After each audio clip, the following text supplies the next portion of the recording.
The overall goal of this protocol is to use the small molecule compounds PD0325901 and vitamin C to maintain a hypomethylated and pluripotent state in mouse embryonic stem cells.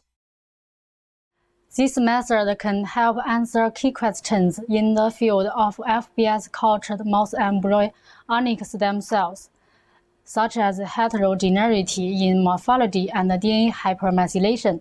The main advantage of this technique is that the mouse embryonic stem cells are able to sustain excellent morphology and a hypomethylated and undifferentiated state.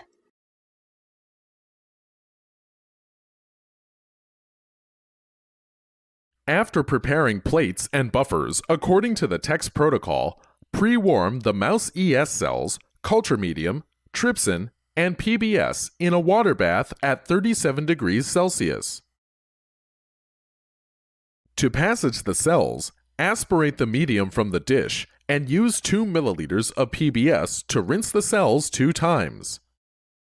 Then, remove the PBS and add 0.3 milliliters of trypsin EDTA to the cells and quickly tilt the dish to cover the cells in the solution.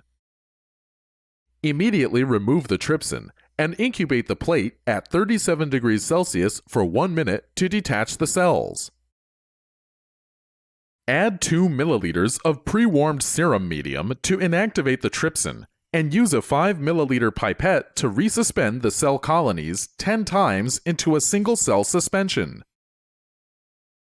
Plate 150 microliters of the cell solution into a new 6 cm